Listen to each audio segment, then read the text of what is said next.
Tell me something. How does a marriage of 20 years end? With a fight? With silence? No. Mine ended in a ballroom under golden chandeliers, while I was still standing there like a damn fool. My name is Garrett Monroe, 46, from Austin, Texas. Last night, I took my wife to her company Christmas party, and 5 minutes after I turned my back, she was gone. Not, went to grab a drink, gone. Gone with another man. The valet told me she left in his car, wearing that green dress I bought her for our anniversary. If you've ever had your world ripped out from under you, stick around. Hit subscribe, share your thoughts, and follow this because the night only gets uglier from here. Before you judge what I did that night, you need to understand the man who did it. I'm not some rich guy in a corner office. I'm a man with a tin roof workshop in the backyard of a modest house in Austin, Texas. For 15 years, I've been out there cutting steel, welding seams, breathing smoke and metal dust, building custom BBQ pits and smokers for other people's weekends. Summer heat, winter cold, burned hands, bad back, didn't matter. I busted my ass for this family. I put food on the table, kept the lights on, kept a roof over 4 heads that meant more to me than anything on this earth. Tyler, my oldest, the quiet one with the sharp mind. Emma, my girl, stubborn in all the right ways. The twins, Jack and Logan, pure chaos and laughter, always tracking mud through the kitchen. Most nights, when the neighborhood was dark and quiet, you could still see the glow from my workshop. I'd be out there finishing one more weld, thinking, this is for them, for us. I really believed we were a team. Turns out, I was the only one still playing for that team. While I smelled like grease and smoke most days, Maddie smelled like expensive perfume and downtown air. She's a senior account manager at a marketing agency in the city, glass building, big windows, fancy lobby, the kind of place where people care more about presentations than calluses. At first I was proud of her. She talked about client pitches, strategy decks, campaign launches. Then the words late meeting and client dinner started showing up more than I'll be home for dinner. There were networking events, happy hours, team bonding. I was the guy covered in grease out back. She was the one in heels under city lights. I noticed little things, new dresses showing up in the closet, makeup laid out on the bathroom counter like she was going on stage, her phone buzzing more, her laughing at texts she wouldn't let me see. And then a new name slipped into conversations. Ryan Hale, the new creative director, smart, talented. Thinks differently, she said. The first time she said his name, her voice changed. Softer, brighter. I'd heard that tone before, just never for another man. I told myself not to overthink it, but some part of me had already started to.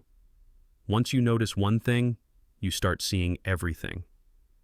Maddie started coming home later.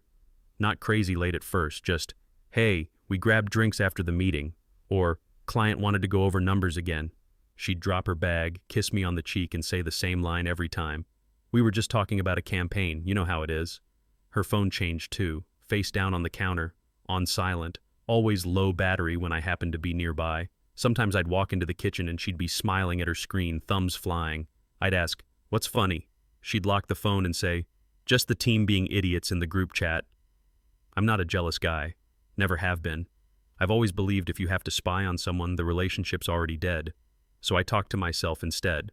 Don't be paranoid, she's your wife. You did everything by the book. You work, you provide, you show up. Why would she risk that? I lay in bed one night staring at the ceiling, listening to her phone buzz on the dresser. She wouldn't stab me in the back, right? I wanted the answer to be yes so badly. I treated that hope like proof. Then came the Christmas party. I remember sitting in my old Ford truck outside that downtown hotel, hands on the wheel, watching people in nice clothes walk in under the covered entrance. Suits that fit, dresses that cost more than my first smoker. Maddie sat beside me in that green dress I bought her for our anniversary years ago. It still fit her like it was made yesterday. Damn, I said without thinking. You look incredible. She smiled, fixed my crooked tie, and laughed. Try to have fun tonight, okay? Just don't talk about welders and brisket temps with my boss. Half joke, half not. We walked into the ballroom. Gold chandeliers, soft music, glasses clinking, that fake laugh corporate energy. I could smell perfume and expensive cologne everywhere, like nobody in that room had ever broken a sweat for a living. Within minutes, Maddie was in her element, shaking hands, hugging coworkers, talking strategy. She disappeared into little circles of people who used words like brand alignment and Q1 forecasting. And me? I drifted to the edge of the room, nursing a drink, nodding at people I'd never see again. Standing there in my off-the-rack suit, watching my wife shine in a world I clearly didn't belong to, one thought hit me harder than the whiskey. I wasn't her partner tonight. I was just the extra she brought along. I met Ryan Hale about 20 minutes into that party. Maddie spotted me lingering near the bar and waved me over, hand already on his arm. "Garrett, this is Ryan, our creative director." He turned, all clean lines and confidence. Perfect hair, perfect suit, soft hands that had never lifted anything heavier than a laptop. He gripped my hand just firm enough to look strong, not enough to be real. "So you're the barbecue guy she keeps talking about," he said, with that smooth agency smile. That threw me. At home, Maddie barely asked how the shop was doing unless it involved paying bills. Suddenly, I'm the barbecue guy she keeps talking about? They slipped into this easy back and forth, campaigns, clients, numbers, inside jokes from the office. I stood there holding my drink, nodding at the right moments, but I could have walked away and it wouldn't have changed a thing. Then it happened. She said something, he laughed, and for half a second they looked at each other. Not a coworker look, a look that said, "We share something he doesn't." It was quick, but I felt it in my gut like a punch. That was the first moment I knew something was wrong. After that, I couldn't unsee it. Through the whole cocktail hour, my eyes kept drifting back to them. Maddie with her hand on his forearm when she made a point. Ryan leaning in close so he could hear her better over the music, even though it wasn't that loud. She laughed at his jokes with her head tilted back, touching his arm like it was the most natural thing in the world. I hadn't seen her laugh like that at anything I'd said in a long time. I circled closer once, tried to join the conversation. Maddie did the quick intro. "This is my husband Garrett. He builds smokers. No pride. No, he built his own business from scratch. Just a label and a polite smile." A couple of her coworkers gave me that look, the blue-collar husband out of his depth look. Nice enough, but distant. Like I was the +1 who didn't need to be fully included. The talk slid right back to campaigns and clients, and I drifted away, pretending I needed a refill. I threw back another whiskey, then another, trying to wash down a feeling I didn't have words for yet. Standing there on the edge of her world, watching her shine for another man, one thought hit me hard. I didn't feel like her husband. I felt like the guy who drove her there. Around 9 o'clock, I checked my phone and saw the time. The twins had an early game in the morning. Tyler needed help with a scholarship essay. Emma had a shift at the coffee shop. I figured we'd shake a few more hands, say our goodbyes, head home. I started looking for Maddie. First glance around the ballroom. Nothing. She wasn't at the bar, not at the table where she'd left her clutch. I asked one of her coworkers, "Hey, you seen Maddie?" She shrugged. She probably just stepped out for a minute. I did a slow lap of the place. Checked the hallway near the restrooms, the little side lounge off the lobby, the outdoor patio where people went to smoke. Nothing.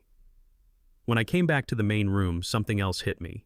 Ryan's chair was empty too, his drink half finished, his suit jacket hanging on the back of the chair, like he'd stood up in a hurry and planned to come right back. But he didn't, and neither did she. 2 empty spaces, same table. I felt it then, that cold ripple down my spine. They hadn't just stepped out. They'd stepped out together. I tried not to jump straight to the worst thought, so I went looking for facts. First stop, front desk. "Hey, did you see my wife come through? Green dress, brown hair?" The receptionist smiled politely, checked nothing, and said what they all say. "Sorry, sir, I'm not sure." I asked the bartender if he'd seen Maddie or Ryan. No luck. Both of them had vanished like smoke. So I walked outside, into the cool night air, straight toward the valet stand. There was a kid there, barely 20, red jacket, name tag crooked. "Was there a guy named Ryan Hale who got his car back?" I asked. He thought for a second, then nodded. Yeah, black BMW, left like 20, 30 minutes ago. My mouth was dry. Was he alone? The kid shook his head, casual, like he wasn't about to detonate my life. No, he had a woman with him. Dark hair, green dress. They looked close. A woman in a green dress. My wife's dress. The one I paid for. The one she wore on my arm walking into that hotel. I drove her there as my wife. She drove away with another man. And right there, on that curb under hotel lights, I felt my whole world drop out from under me. I don't remember leaving the hotel parking lot. One second I was at the valet stand, the next I was in my truck, hands locked around the wheel so tight my knuckles hurt. I didn't turn on the radio, didn't check my phone, just drove. Every red light in downtown Austin became a replay button, Maddie's hand on his arm, her laugh, that quick look they shared, the valet's voice. They looked close. Then the excuses started fighting in my head. Maybe she got sick. Maybe they went to grab something from the office. Maybe I'm overreacting. Maybe there's a good reason. But my gut? My gut sat there in the passenger seat shaking its head. I've trusted that gut my whole life. In storms, on job sites, around sketchy people. It's kept me alive, kept me working, kept food on the table. And now it was screaming at me, this isn't nothing. She didn't just step out. She left you. I pulled into our driveway, but I couldn't make myself walk up to the front door. Instead, I rolled past the house and parked by the workshop out back. My head was still lying to me, but my gut knew better. She blindsided me. The workshop felt different that night. Same 4 metal walls, same welding table, same tools on the pegboard. But the air was heavier, like the room knew something I was still trying not to say out loud. I flicked on the yellow shop light and just sat there on an old stool, holding a cup of coffee that went cold before I remembered to drink it. From where I was, I could see the back of our house through the small window. Dark, quiet, like a stage with the lights off after the show. My brain started running a highlight reel I never asked for. Every late meeting, every we were just talking about a campaign. The phone flipped over on the table, her laughing at messages she wouldn't let me see. I kept hearing myself say it in my head. I busted my ass for this family. And she was sneaking around behind my back. The clock on the wall crawled past midnight, then 1, then 2. By 3 in the morning, I wasn't hurt in the same way anymore. The shock had burned off. Something harder was left behind. That night, sitting in that little metal shop behind my own house, something in me just snapped. Sometime after 3, the coffee was gone, and the anger just sat there like a weight in my chest. Then I heard it. Tires on gravel. If you've lived in the same house long enough, you know the sound of your own driveway. I killed the shop light and moved to the little window, heart hammering but face cold. Headlights swept across the yard, then went dark. The front door light flipped on from the motion sensor. Maddie stepped out of the car. The green dress didn't look like it had in the hotel lobby. It was wrinkled, clinging in the wrong places, one strap slipping. Her hair was a mess, not long night at work messy. Someone's hands have been in it, messy. She wasn't wearing her heels. They were in her hand. On her shoulders, a man's jacket, not mine. Wrong color, wrong cut, wrong life. She looked around like a teenager sneaking back in after curfew, then slipped her key into the front door, easing it open so it wouldn't creak. Watching her from that dark workshop, it hit me harder than anything she could have said. My wife was coming home to me wearing another man's jacket, like I was the side story in my own house. I let her have an hour to shower if she wanted to rehearse whatever story she thought I was dumb enough to swallow. I just sat there in the dark, listening to the quiet settle over the house. Around 5, I walked in through the back door like it was any other morning. Maddie was in the kitchen, back to me, making coffee. Same green dress, same jacket, his jacket, still over her shoulders like some sick trophy. "Morning," I said, voice steady. She jumped a little, then forced a smile. "Hey, you're up early." "Where did you go?" I asked. No anger, just the question. She didn't even look up at first. "Ryan wanted to show me some portfolio work at his office. We were talking through some ideas and we lost track of time." That was the story. 4 in the morning, different man's jacket, lost track of time. My eyes dropped to her shoulder, then lower. Just below her collarbone, half hidden by a strand of hair, was a small dark mark on her neck. Not a shadow, not imagination. I asked one more time, quieter. Whose jacket is that, Maddie?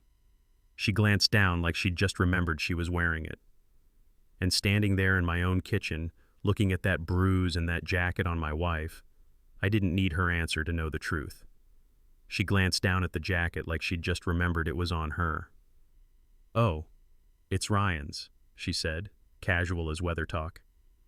It got chilly at his office. He just lent it to me, that's all. Just lent it to her. At 4 a.m, after leaving a hotel with him. She finally turned to face me, coffee mug in hand, eyes a little bloodshot but not sorry, just tired. Look, she sighed, like I was the one being unreasonable. He thinks there's a big opportunity for your smoker business, outdoor cooking, lifestyle branding, that kind of thing. We were brainstorming, Garrett. This could actually help you. So now it was for me, for my benefit. Her coming home in another man's jacket was some kind of networking move. She pulled the mug away, already done with the conversation. The twins have soccer. I need a shower. We'll talk later, okay? Later. After she'd had time to polish the script a little more. Watching her walk away, bruise on her neck, wearing his damn jacket, it hit me. She didn't even look guilty, not ashamed, not scared, and somehow that hurt worse than the cheating itself. The crazy thing is, life didn't explode right then. It just kept going. The kids woke up, cereal poured, cleats laced, arguments over who stole whose hoodie.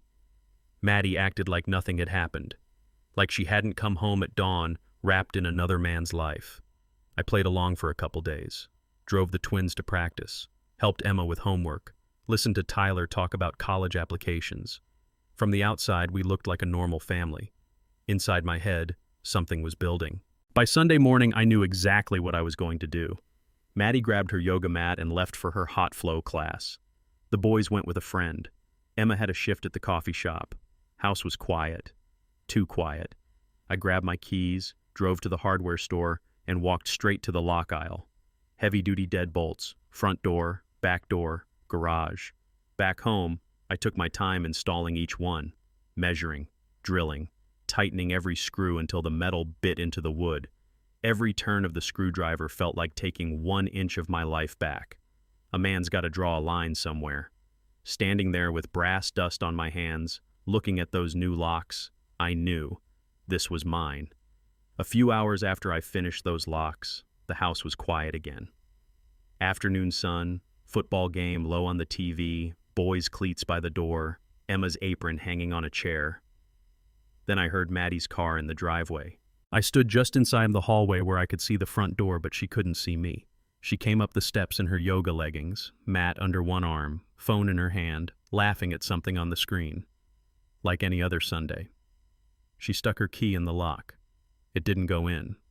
She frowned, tried again, a little harder this time. The key scraped against metal, dead quiet, then stopped. She looked closer, saw the new brass, the fresh scratches from my drill. Her voice changed. Garrett? She knocked once, sharper now. Garrett, why won't my key work? I let the question hang in the air for a second.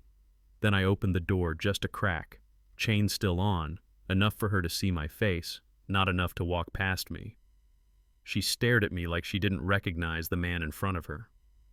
Why doesn't my key work? She repeated. Because, I said, calm and steady, you don't live here anymore. Her jaw dropped like I'd slapped her. You can't be serious, she hissed. This is my house too. Our kids live here. Open the door, Garrett. I didn't move. Our kids, I said slowly, were here the night you left a party with another man and rolled in at 4 a.m. wearing his jacket. Her eyes flicked to the side, checking the yard, the street, the windows. Her voice dropped to a harsh whisper so the neighbors wouldn't hear. Okay, she said. You want the truth? Yes, I spent the night with Ryan. Yes, we're involved. But this marriage has been dead for years. I was lonely. There it was. Not an apology, an excuse. You were lonely, I repeated. You could have talked. You could have screamed. You could have said, "I'm done," and walked out the front door like an adult. I leaned a little heavier on the frame. But you didn't. You chose to cheat. You chose to sneak around behind my back and blow up this family. Out of the corner of my eye, through the living room window, I saw movement. Tyler, standing there, half hidden by the curtain, watching his parents at the door. Our eyes met for a second. He didn't say a word. He just gave me a small, firm nod. For the first time in a long time, I wasn't just his dad who worked in the backyard. I was the man finally standing his ground.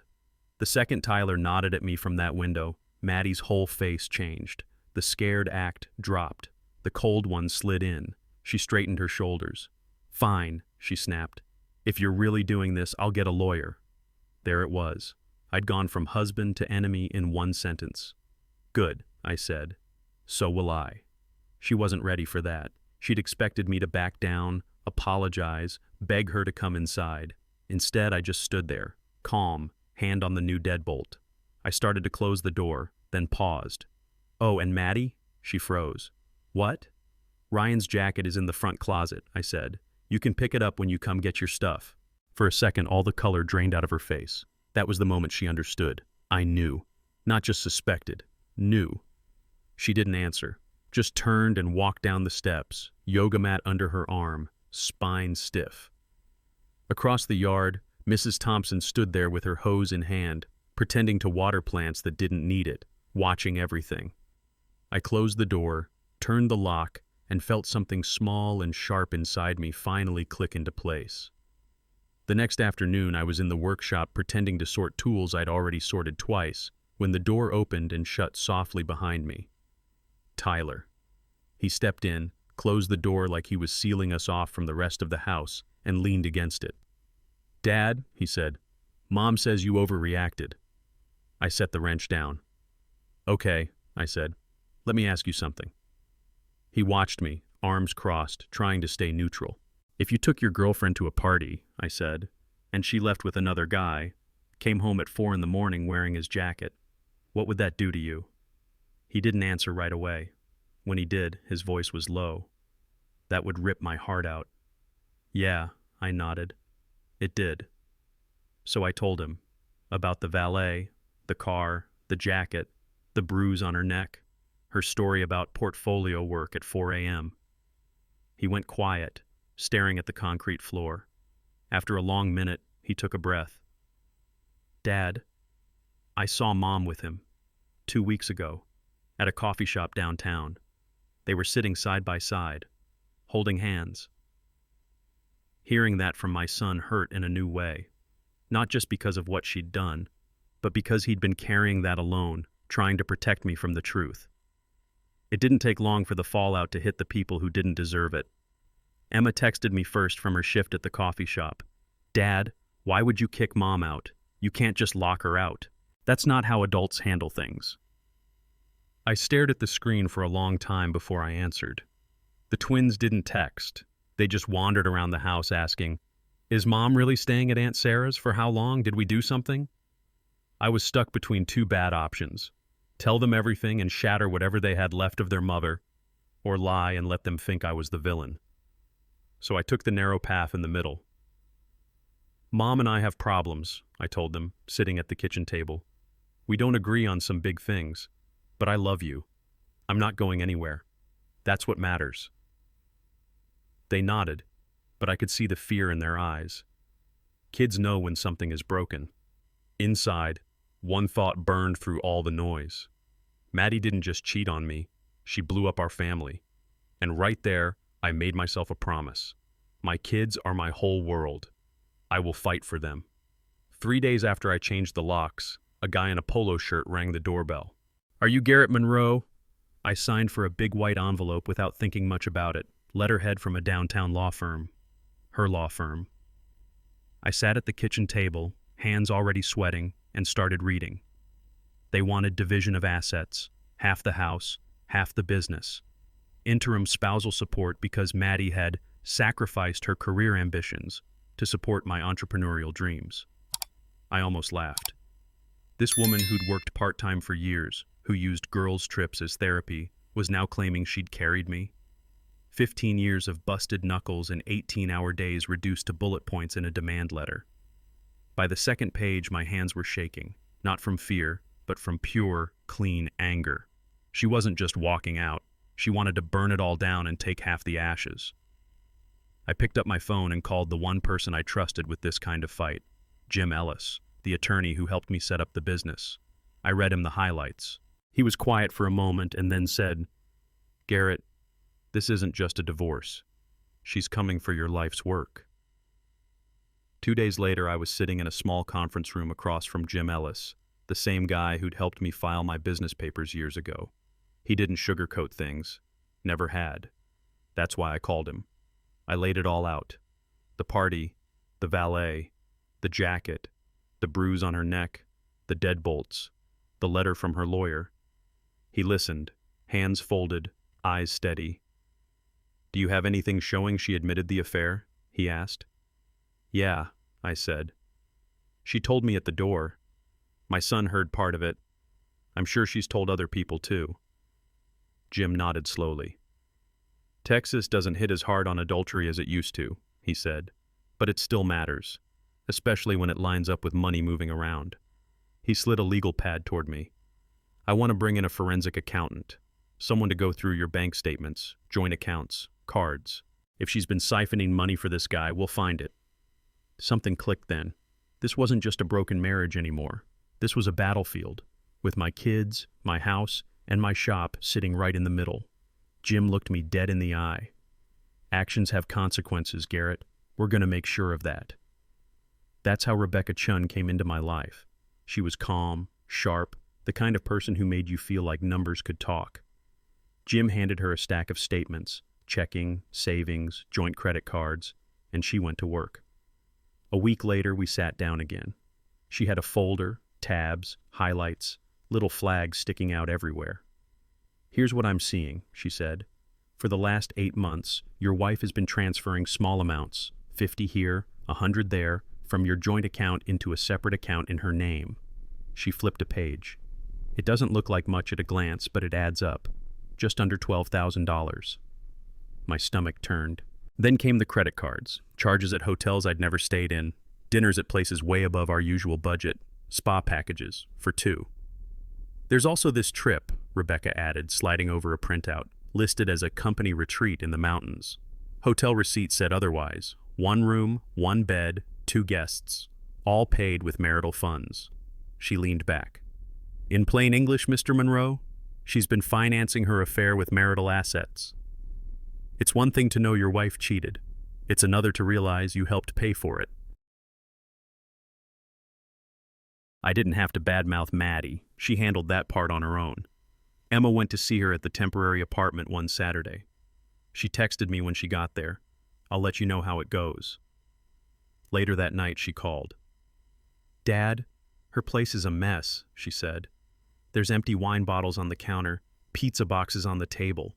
It doesn't look like Mom, it looks like, I don't know, someone who gave up." Maddie spent half the visit talking about Ryan, how he understands her, how he supports her, how he gets her in a way I never did. Then Ryan showed up. Emma said the whole room changed. Maddie straightened up, laughed too loud, tried to act like they were this perfect little couple. He tried to charm Emma, ask about school, pretend he cared. "It felt fake," she said, "like they wanted me to be happy for them. I can't, Dad. It's weird." The twins had their own version. "Ryan bought us these expensive games," Jack said, "but he got mad when we told him we already have them." Logan chimed in. "We don't really like him, Dad." They were seeing it with their own eyes. I didn't have to say a word. Not long after that, the twins brought Ryan up again. We were in the living room, game on TV, homework half done on the coffee table. "Dad," Jack said, "do we have to like him? Mom acts like we're being rude if we don't." Logan added, "He keeps buying stuff and then acts weird if we're not super excited." I muted the TV. "Listen," I said, "you don't have to pretend to like anybody." They both looked up. And you don't owe anyone gratitude for gifts you didn't ask for, I added. If someone is trying to buy your respect, that's not respect, that's control. I didn't call Ryan a name, didn't tear Maddie apart in front of them. I just drew a line. You're allowed to feel how you feel, I told them. You're allowed to be polite without selling your soul. That's called having boundaries. In the doorway, Tyler was listening, arms folded, eyes steady. He didn't say anything, but the way he looked at me said enough. That's when it hit me. I wasn't just fighting for custody on paper. I was fighting for what my boys would grow up believing it means to be a man. Where you stand, what you tolerate, and when you say, enough. The first court hearing felt like stepping into a place where the truth didn't matter as much as who could spin it better. Maddie walked in with her lawyer, Victoria Walsh, sharp suit, sharper eyes, the kind of woman who looked like she billed by the minute and enjoyed every one of them. We sat down, Jim beside me, Maddie and Victoria across the aisle. When the judge started reading her filings, my stomach turned. According to Maddie, I was controlling, threatening, emotionally abusive. She claimed she was afraid of me, afraid for the kids. Victoria asked the court to limit my access to my own children, claimed changing the locks was intimidation, not a boundary. I sat there listening to my life get twisted into something ugly and unrecognizable in front of a stranger in a robe who'd never set foot in my home. I felt Jim's hand tap my arm under the table. Don't react, he whispered. Let the evidence talk. The judge looked over his glasses at me. These are serious allegations, Mr. Monroe. In that moment, it didn't matter that she was the one who cheated. On paper, in that room, I was the one on trial. Then it was our turn. Jim stood, calm as ever, and handed the judge a thick folder. Tabs, highlights, printouts. This, he said, is the last 8 months of the Monroes' financial life. He walked the court through it piece by piece. Transfers from our joint account into Maddie's secret one. 50 here, 100 there, every week, like clockwork. Hotel charges in Austin and the Hill Country. Dinners at high-end restaurants I'd never heard of. Spa packages for 2 charged to marital cards. Victoria tried to spin it. Legitimate business expenses, Your Honor. Client dinners, retreats, self-care.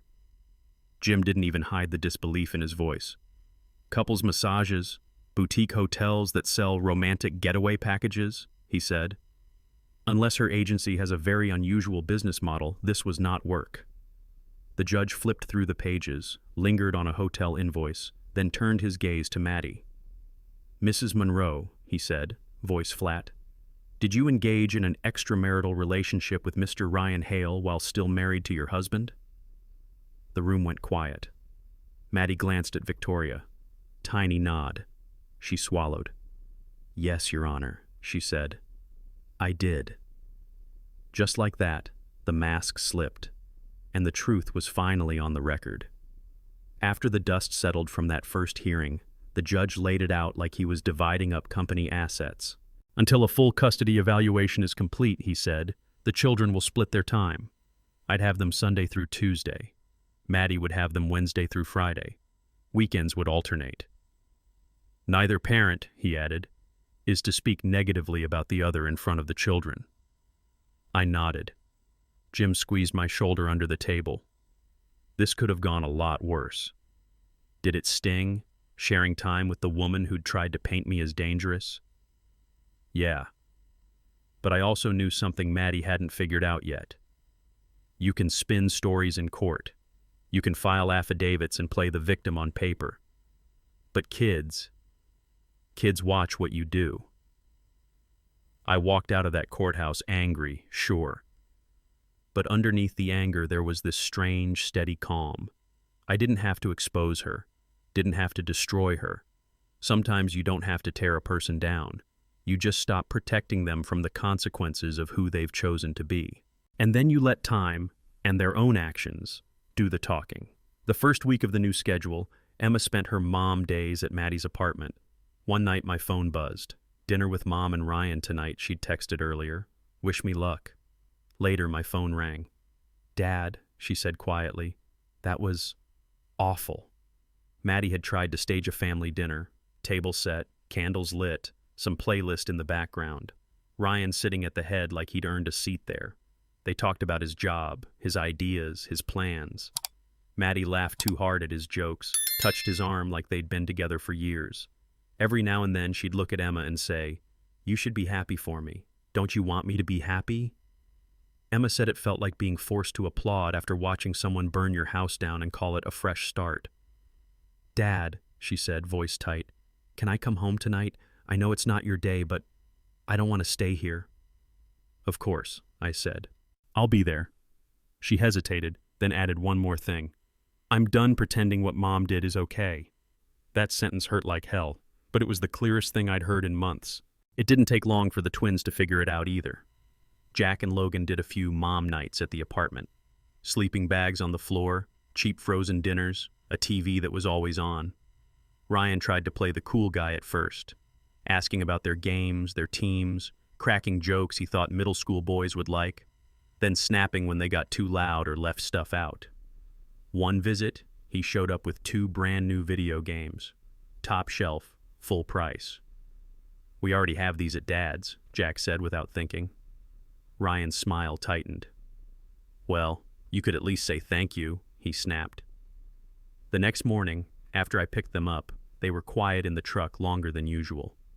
Finally, Logan said, "Dad, can we stay here more? Like, more than at Mom's?" I asked, "What's going on, bud?" Jack answered for both of them. "We don't like him," he said. "He's not our stepdad. He's just the guy who helped Mom blow up our family." Kids don't always use fancy words, but sometimes they say the truest thing in the room, and there's no way to unhear it.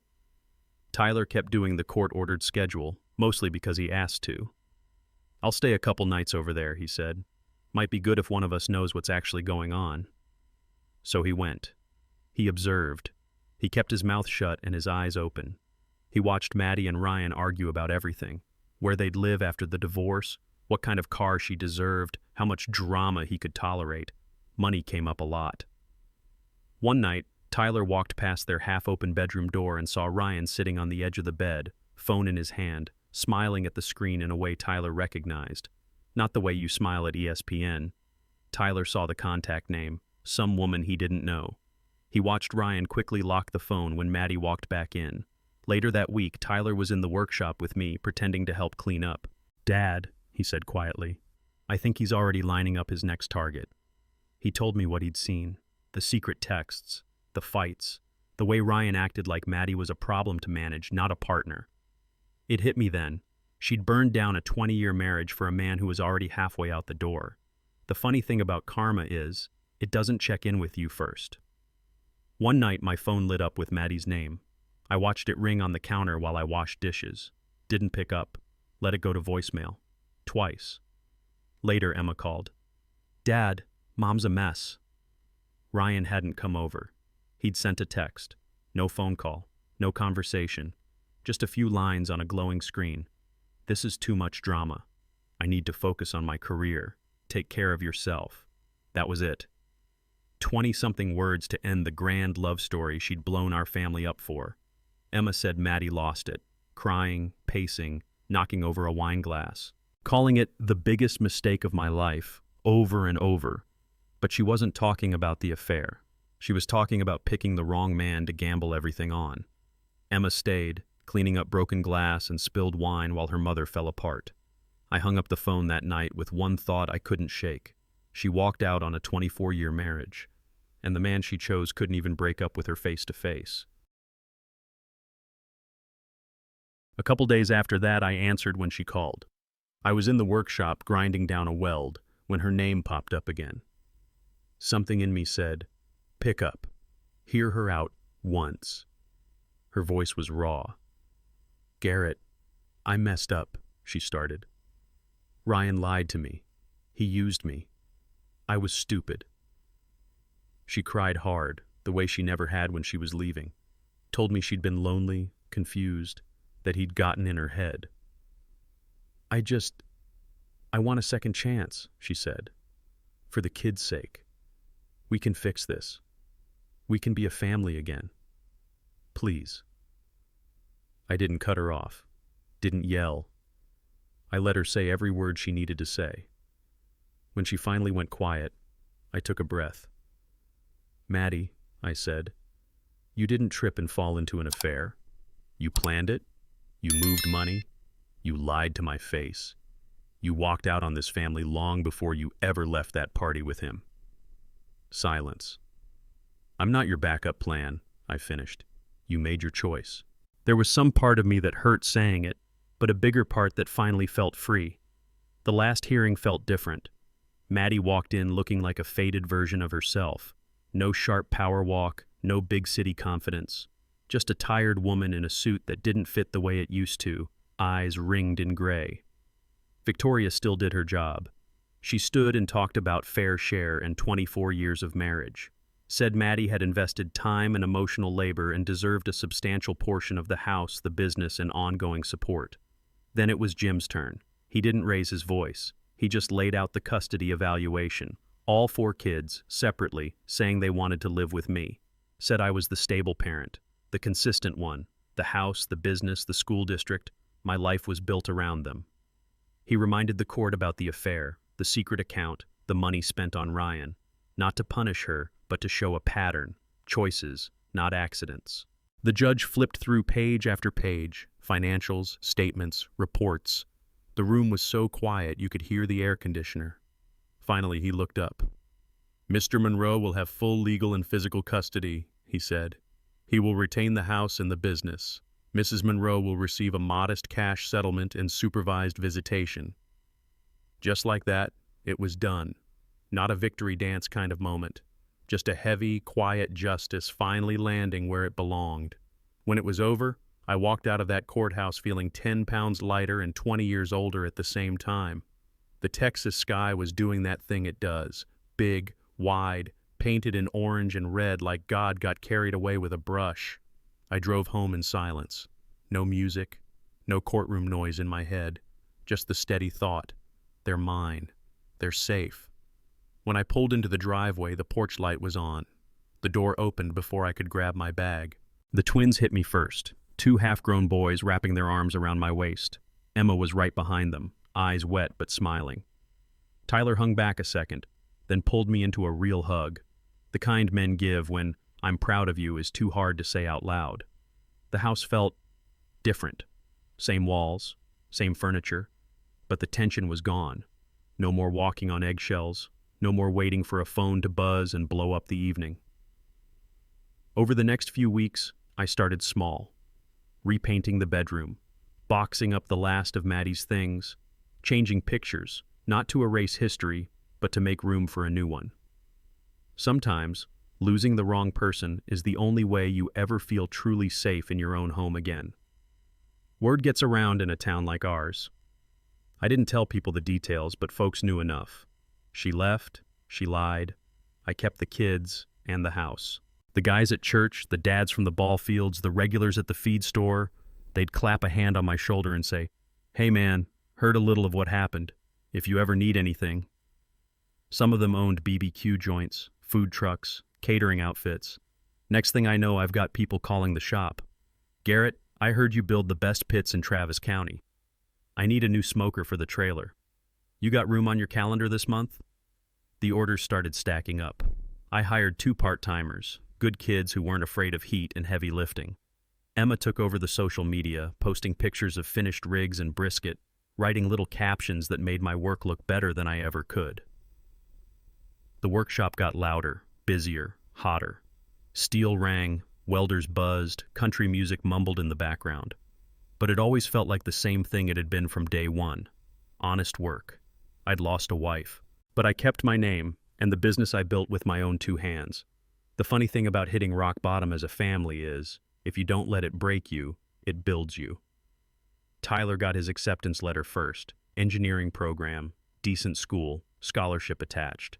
He stood in the kitchen holding that envelope like it might disappear if he breathed too hard. "You earned that," I told him. "Nobody gave you anything." Emma kept grinding at school too. She started talking about studying business, maybe marketing. Only this time she said, "I want to use it for something real.